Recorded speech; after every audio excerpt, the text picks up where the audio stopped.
तो ये इलेक्ट्रोस्टैटिक्स का 5th लेक्चर है। इसके पहले मैंने 4 लेक्चर बना रखा है, आप लोग वहां से देख सकते हो।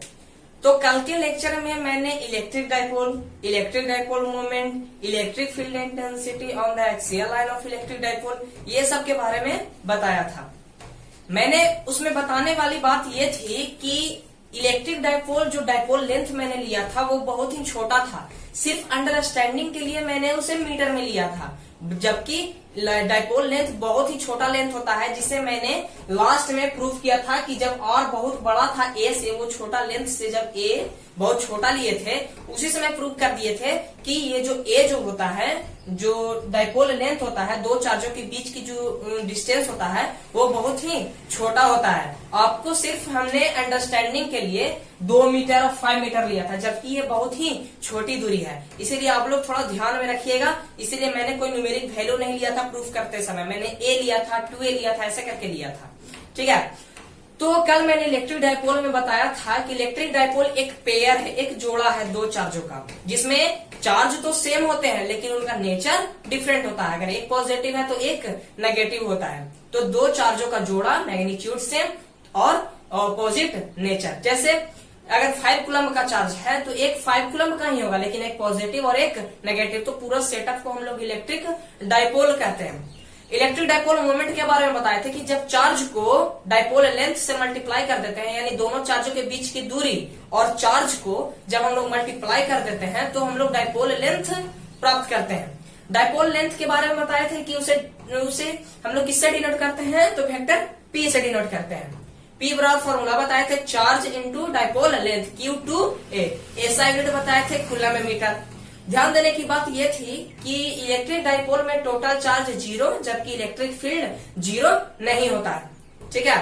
तो कल हमने electric field intensity at A point on the axial line के बारे में बताया था।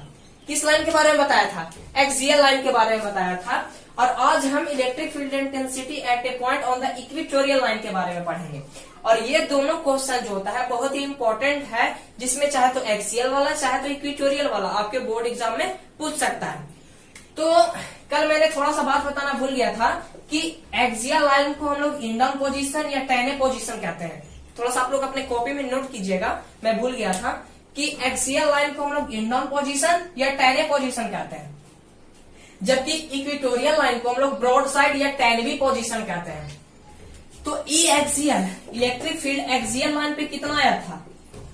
इलेक्ट्रिक फील्ड एक्सियल लाइन पे आया था 2kp/r3, इतना ही ना आया था।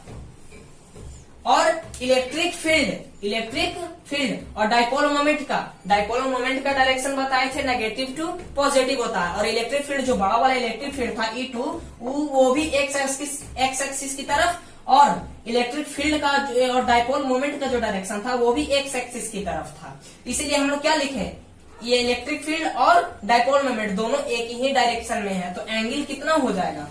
जब कोई दो वेक्टर एक ही डायरेक्शन में है तो एंगल कितना डिग्री हो जाता है? 0 डिग्री। जब दो वेक्टर एक ही डायरेक्शन में हो तो जुटेगा, और जब दो वेक्टर अलग अलग डायरेक्शन में होते हैं तो क्या होता है? घटता है, एक दूसरे को क्रॉस करने की कोशिश करता है, कमाने की कोशिश करता है। ठीक है।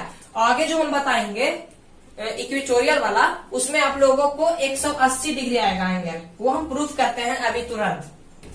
इसको आप लोग कॉपी में उतारने की कोशिश कीजिएगा कि एक्सियल लाइन को हम लोग इंडाउन पोजीशन या टेने पोजीशन कहते हैं, और इक्वेटोरियल लाइन को ब्रॉड साइड या टेनवी पोजीशन कहते हैं। तो देखिए यहाँ समझने वाली बात है, थोड़ा सा वेक्टर का यूज है, और जबकि वेक्टर मैंने पहले ही बता रखा है कि पहले तो इलेक्ट्रिक डाइपोल की वजह से निकालना है -q, और ये क्या हो जाएगा? +q। और ये दोनों के बीच का डिस्टेंस 2a लेते हैं अपने इजी कैलकुलेशन के लिए। डिस्टेंस जो हम लोग मापते हैं हमेशा मिडिल पॉइंट से, यहाँ से सेंटर इसको मानते हैं मिडिल पॉइंट को, जो 2a डिस्टेंस को आधा आधा भाग में बांट दे, जैसे a भाग में ये बांट दिया और a भाग में ये बांट दिया, तो जो आधा आधा भाग में बांट दे उस पॉइंट को हम लोग सेंटर मानते हैं। बताए थे कल एक्सियल लाइन पे, जिसको O नाम दिए थे हम लोग। अब यहां से हम लोगों को और दूरी पर, कितना दूरी पर?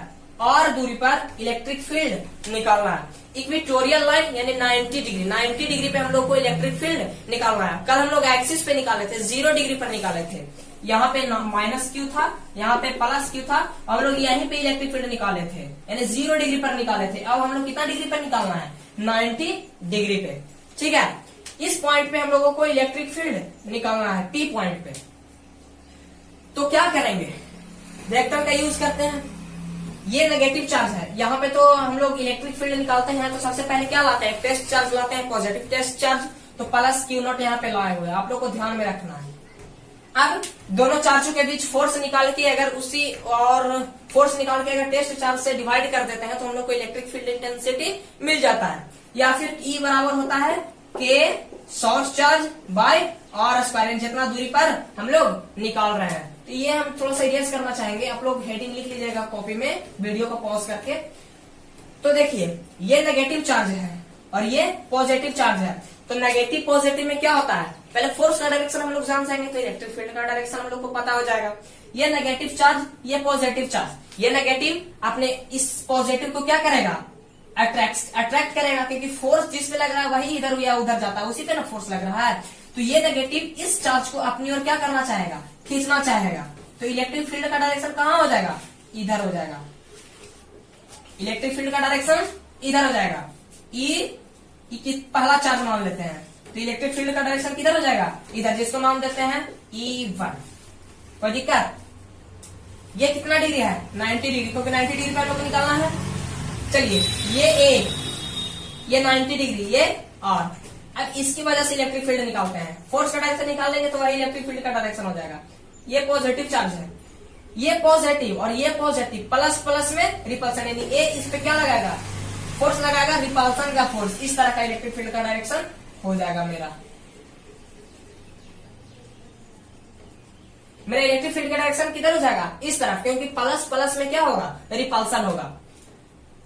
तो ये देख रहे हैं कि ये इसमें हम एक कैलकुलेशन के लिए एंगल मानने के लिए हम लोग थोड़ा सा अलोंग इसे यहाँ पे बढ़ाते हैं। अगर ये एंगल थीटा है, ये एंगल थीटा है, तो ये एंगल भी क्या होगा? ये एंगल थीटा है तो ये एंगल भी कितना हो जाएगा? थीटा हो जाएगा। कैसे? क्योंकि ये देखिए, ऐसे है कोई फिगर, ऐसे फिगर है। कैसा फिगर है? ऐसा फिगर है। यहां से ऐसे ऐसे ऐसा तरह का फिगर हो रहा है। हम लोग यहाँ पे थोड़ा सा बढ़ा देते हैं, ठीक है?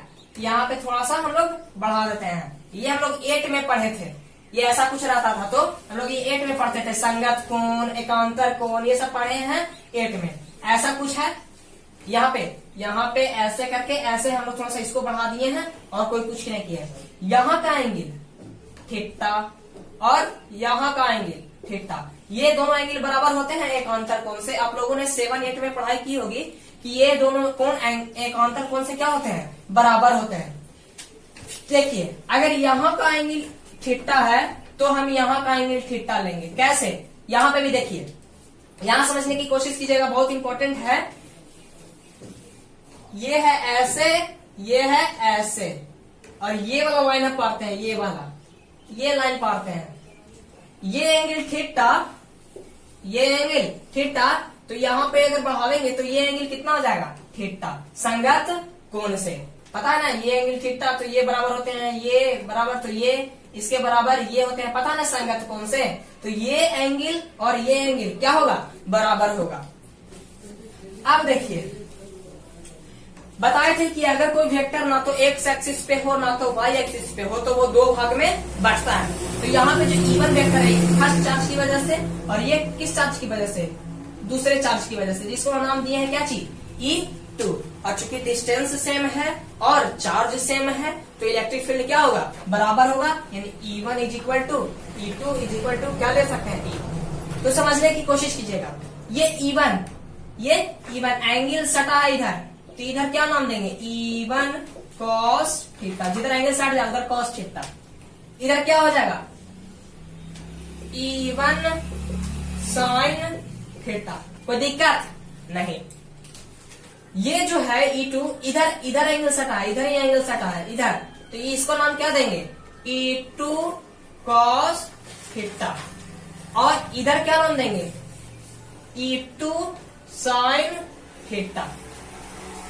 ध्यान से देखिएगा, ये जो वेक्टर था दो भाग में बटा, जिधर एंगल सट गया उधर cos थीटा, जिधर एंगल ना सटा उधर sin थीटा। ये भी वेक्टर जो था ना तो एक्स एक्सिस पे था ना तो वाई एक्सिस पे, तो ये भी दो भाग में बटा, जिधर एंगल सट गया उधर cos थीटा, जिधर एंगल ना सटा उधर sin थीटा।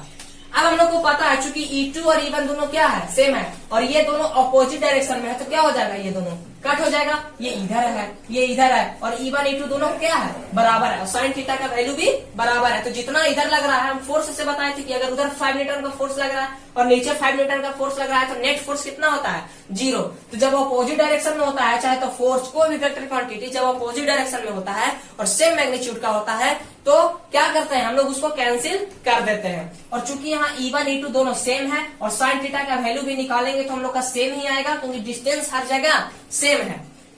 तो हम लोग इस दोनों को क्या करेंगे, कैंसिल करेंगे, तो जुटेगा सिर्फ कौन, ये जुटेगा, कौन जुटेगा, E1 cos थीटा और E2 cos थीटा। और चूंकि E1 और E2 बराबर है, जिसको हम लोग E नाम दिए थे, एक E cos थीटा और एक E cos थीटा, कितना हो जाएगा, 2E cos theta. Net electric field कितना हो जाएगा, 2E cos थीटा।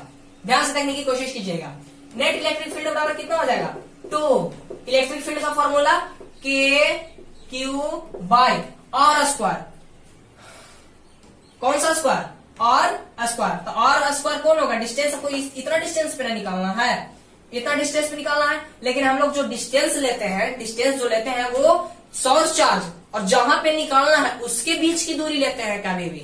जैसे कोई सोर्स चार्ज यहाँ है तो इस कितने डिस्टेंस पे निकालना है उसके बीच की दूरी लेते हैं, ये नहीं कि हम और डिस्टेंस पे निकालना तो ये ले लेंगे, जितना डिस्टेंस पे सोर्स चार्ज और जहां निकालना है वो है उतना ही लेते हैं। तो ये 90 डिग्री है, कितना डिग्री है, 90 डिग्री है, इसका वैल्यू हम लोग को निकालना है। 90 डिग्री बराबर कर्म, कर्म बराबर क्या होता है, लंब स्क्वायर प्लस आधार स्क्वायर, यानी कितना हो जाएगा, A square plus R square. ये भी 90 डिग्री कर्म होता है, यानी लंब स्क्वायर प्लस आधार स्क्वायर, रूट अंडर लंब स्क्वायर प्लस आधार स्क्वायर।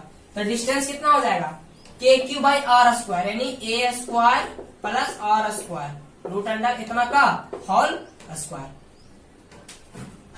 अब देखिए cos theta, cos theta, cos theta बराबर क्या होता है, लंब बटा आधार, लंब बाय आधार, cos थीटा लंब या आधार, तो आधार हो जाएगा cos थीटा बराबर आधार बटा कर्म। तो इसके वजह से देखिए ये लंब ये आधार, आधार बटा कर्म, root under A square plus R square, कोई दिक्कत, आधार बटा कर्म। अब देखिए इलेक्ट्रिक फील्ड बराबर 2KQA बाई, ये स्क्वायर से रूट तो कैंसिल हो जाएगा, तो कितना बचेगा, A square plus R square.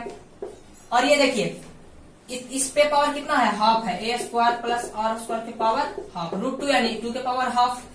Electric field बराबर हो जाएगा 2KQA by A square plus R square की पावर 1 और A square plus R square की पावर हाफ, और गुना में आधार जब सेम होता है तो पावर जुटता है, यानी A square plus R square के पावर 1 प्लस हाफ, यानी 3/2 बाई LCM, LCM से आप लोग देख सकते हो। अब देखिए इलेक्ट्रिक फील्ड बराबर K Q, ये 2A को हम एक जगह लिखते हैं, 2A by A square plus R square के पावर 3/2। कल हम बताए थे इलेक्ट्रिक डाइपोल मोमेंट के में कि अगर चार्ज कोई भी एक चार्ज, दो चार्ज का पेयर होता है, कोई भी एक चार्ज ले लो और वो दोनों का डाइपोल लेंथ ले लो, दोनों के बीच की दूरी ले लो, यानी डाइपोल लेंथ ले लो और दोनों को मल्टीप्लाई कर दो, तो हम लोगों को इलेक्ट्रिक डाइपोल मोमेंट प्राप्त होता है। तो देखिए ये चार्ज ये Q और कितना डिस्टेंस था, 2A, तो इसको हम लोग डाइपोल मोमेंट कह सकते हैं ना, जो कर्व यूज किए थे एक्सियल वाला पे, तो इसको क्या नाम दे देंगे, इलेक्ट्रिक फील्ड बराबर हो जाएगा K, Q 2A को नाम देंगे P by A square plus R square के पावर 3/2। अब हम कल बताए थे कि R बहुत बड़ा है, R बहुत बड़ा है किससे, A से। हम बताए ना कि A जो डाइपोल लेंथ होता है वो बहुत ही छोटा होता है, सिर्फ अंडरस्टैंडिंग के लिए हम लोग आप लोग को कल मीटर में ले लिए थे, आपको दिखाने के लिए सिर्फ, जबकि मीटर में जल्दी नहीं होता है, होता ही नहीं है।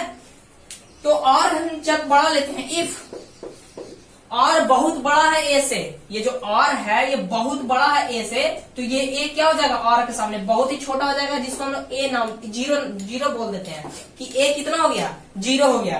तब यहां से देखिए इलेक्ट्रिक फील्ड बराबर कितना हो जाएगा, के पी बाय, ये ए तो 0 हो जाएगा, तो आर स्क्वायर के पावर कितना हो जाएगा, 3/2। ठीक है, अब इलेक्ट्रिक फील्ड बराबर के पी बाय, हम बताए थे ए के पावर एम, उसका पावर एन, तो ए के पावर एम एन, यानी 2 आर के पावर 2 इंटू 3/2, पावर दोनों गुना हो जाता है, तो 2 से 2 कैंसिल हो जाएगा, तो बचेगा कितना, आर क्यू। ये हो गया इलेक्ट्रिक फील्ड बराबर के पी बाय आर क्यू। ये हम लोग वेक्टर में नहीं लिखे, अब वेक्टर में लिखने के लिए देखते हैं।